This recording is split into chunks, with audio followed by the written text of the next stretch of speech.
আজকে সকাল থেকে আমরা শুনতে পেয়েছি জগন্নাথ বিশ্ববিদ্যালয় থেকে একটি আন্দোলন তারা করেছেন। তাদের বিশ্ববিদ্যালয়ের আবাসন সমস্যার সমাধানের জন্য 3টি দাবি দিয়েছেন। 3টি দাবি যৌক্তিকতা আছে কি নেই এটা শিক্ষা মন্ত্রণালয় বিচার করে দেখবে। এবং আমরা মনে করি যে বিশ্ববিদ্যালয় আবাসন সংকট আছে, এটা আমাদের সরকার এটা সুনজরে দেখবে।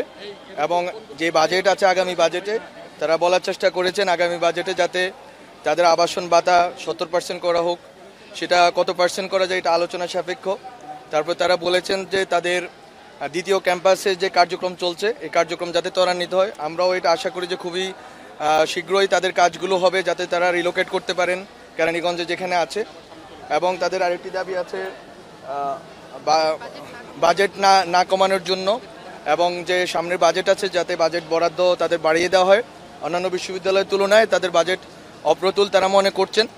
তো আমরা মনে করি সরকার এই জিনিসগুলো সুনজরে দেখবেন। এবং শিক্ষা মন্ত্রণালয় আছে, অর্থ মন্ত্রণালয় আছে, প্রধান উপদেষ্টার কার্যালয় আছে, অনেকগুলো যেহেতু মিনিস্ট্রি রিলেটেড এই ক্ষেত্রে, এবং ইউজিসি আছে। ফলত আমরা মনে করি যে ইন্টার মিনিস্ট্রিয়াল এবং এদের মধ্যকার সমন্বয় করে আমাদেরকে সিদ্ধান্তে আসতে হবে। তারা বলার চেষ্টা করেছেন যে প্রধান উপদেষ্টার সাথে তারা দেখা করতে চান। আশা করি আমাদের এখানে প্রধান উপদেষ্টার এপিএস আছেন, আমরা আশা করি যে দ্রুতই প্রধান উপদেষ্টার সাথে জগন্নাথ বিশ্ববিদ্যালয়ের প্রশাসন এবং স্টেক হোল্ডারদের সাথে বসার সম্ভাবনা তৈরি হবে এবং দ্রুতই এই সমস্যার সমাধান হবে। আমি শুধু দুঃখ জানাতে চাই যে এরা আমাদের সাথে আন্দোলন করেছেন, কিন্তু আমি মনে করি যে যারা আন্দোলন করেছেন জুলাই গণ অভ্যুত্থানে তারা আমার উপর হামলা করেনি, হামলা করেছে যারা এই আন্দোলনের নামে স্যাবোটেজ করতে চেয়েছেন। প্রথম থেকে কথা ছিল গতকালকে রাত্রে আজকে আমার সাথে তাদের মিটিং হবে, সেই মিটিং তারা করেননি। কথা ছিল আগামীকাল সকালে শিক্ষা উপদেষ্টার সাথে তাদের মিটিং হবে, সেই মিটিং তারা করেননি। বরং তারা তাদের কাছ থেকে ন্যায্য মনে করেছেন, তারা এখানে এতটুকু তো চলে এসেছেন। আমরা শুধু এতটুকু বলতে চাই, আজকে থেকে যমুনা চল জল যাই যমুনায় চল চল যাই যমুনায় যাই, এই রাজনীতি এই মুভমেন্ট আমরা আর হতে দিব না। আমরা এই ক্ষেত্রে স্ট্রিক্ট ভূমিকায় অবতীর্ণ হব, যথেষ্ট হয়েছে। এবং যদি শিক্ষার্থীদের ভিতরে যারা এই কর্মকাণ্ড করেছেন তারা অনেক বড় ভুল করেছেন, তারা আমি মনে করি যে তাদের ভিতরে যারা স্যাবোটেজ করার অভিপ্রায় এখানে এসেছেন, শিক্ষার্থীদের উচিত তাদেরকে আলাদা করে রাখা এবং তাদেরকে চিহ্নিত করা, তাদেরকে শাস্তির আওতায় আনার ক্ষেত্রে সরকারকে প্রশাসনকে সহযোগিতা করা। কারণ একটি যদি সঠিক দাবি হয়ে থাকে, এই দাবিটার ন্যায্যতা আমরা অস্বীকার করছি না, কিন্তু আপনাদের দাবি এবং আপনাদের উপরে আজকে যে পুলিশের যেই অবস্থান, এই অবস্থানকে আপনারা ন্যায্যতা দিলেন আপনাদের অপকর্মের মাধ্যমে, এটা আপনাদের করা উচিত হয়নি। আমি মনে করি যে আপনারা সহনশীল। এবং একটি আমার সাথে যেটা হয়েছে আজকে, আমি এখানে আসার পরে একটি অংশ যাদেরকে আমি মনে করি স্যাবোটুর, যারা স্যাবোটেজ করার জন্য বিভিন্ন আন্দোলনে ঢুকে, আমি শুধু তাদের নাম আজ উল্লেখ করব না, মিডিয়ার দায়িত্ব, প্রশাসনের দায়িত্ব তাদের এবং তাদের রাজনৈতিক সংশ্লিষ্টতা খুঁজে বের করা। আমি বলবো না, আপনারা খুঁজে বের করুন, দেখবেন একটি গ্রুপকে পাওয়া যাবে। এবং তাদের যেই নির্দিষ্টভাবে একজন ব্যক্তির প্রতি যে হিংসা গত 8 মাস ধরে রয়েছে এবং তাদের যেই হিংস্রতা অনলাইনে দেখা যায়, তারা আজকে এখানে এটা করেছেন। আমি জানি না, আমি শুধু আমার সন্দেহ জানিয়ে রাখলাম। প্রশাসনের দায়িত্ব, মিডিয়ার দায়িত্ব এটাকে খুঁজে বের করা। এবং এখানে বিভিন্ন আন্দোলনে যারা স্যাবোটেজ করবেন তাদের ব্যাপারে সাধারণ ছাত্রদেরকে বলতে চাই, স্যাবোটেজকারীদেরকে আলাদা করেন। আপনাদের ন্যায্য দাবি সরকার শুনতে রাজি। আমি গতকালকে রাত্রেও মিটিংয়ের জন্য রাজি ছিলাম।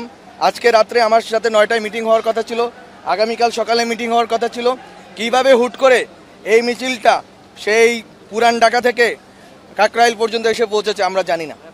আমি আইন শৃঙ্খলা বাহিনীকে বলতে চাই যে শিক্ষক এবং শিক্ষার্থীরা যখন আন্দোলন করবেন আপনারা অবশ্যই তাদের সাথে প্রথমে ডায়ালগ করার চেষ্টা করবেন, প্রথমে সংলাপের চেষ্টা করবেন, প্রথমে কোনোভাবে ফোর্স ইউজ করবেন না। এটা আমাদের একটা ট্রমা, আমরা যারা অভ্যুত্থানে অংশ নিয়েছি। আমি মনে করি যে আপনাদেরকে প্রতিটা পদে পদে তাদের যারা নেতৃবর্গ আছে, আজকে শিক্ষকরা ছিলেন ওখানকার, যদি আমি দেখলাম আজকে শিক্ষকরা ওদের কাছে পরাজিত হয়েছে এবং শিক্ষকরা তাদের কাছে অসহায়, শিক্ষকদের কোনো নৈতিক মোরাল অথরিটি তাদের উপরে নাই, এটা আমার জন্য দেখাটা দুঃখজনক ছিল। কিন্তু তারপরেও ওনারা আমাদের শিক্ষক, তাদের প্রতি শ্রদ্ধা রেখেই বলবো আইন শৃঙ্খলা বাহিনীকে রিস্ট্রেন্ট রাখতে হবে। তাদেরকে কোনোভাবেই, যেভাবে আমি শুনেছি কয়েকজন শিক্ষকও এই ঘটনার কারণে আহত হয়েছেন, আমি দুঃখ প্রকাশ করছি শিক্ষকদের কাছে।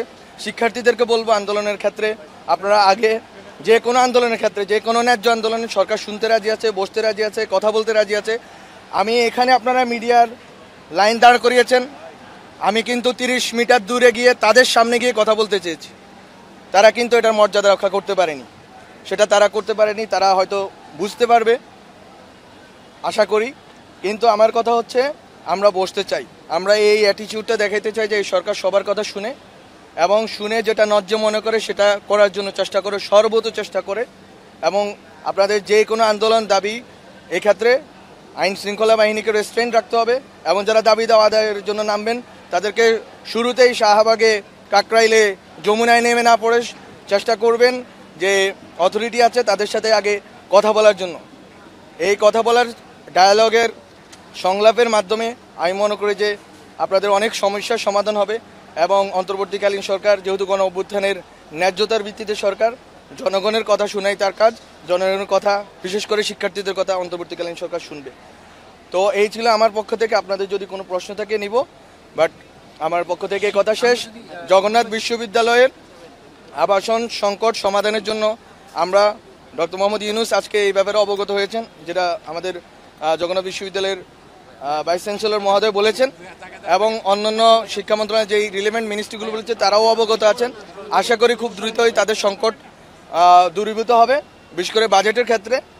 আর যেটা তাদের আবাসনের ক্ষেত্রে যেটা সেকেন্ড ক্যাম্পাস করার যে চেষ্টা আছে, সেই চেষ্টাটা আমরা মনে করি যে ত্বরান্বিত করার জন্য আমরা কিভাবে ব্যবস্থা নিতে পারি, আমরা স্টেক হোল্ডারদের সাথে বসবো। তো এই হচ্ছে আমার দিক থেকে। ধন্যবাদ আপনাদেরকে।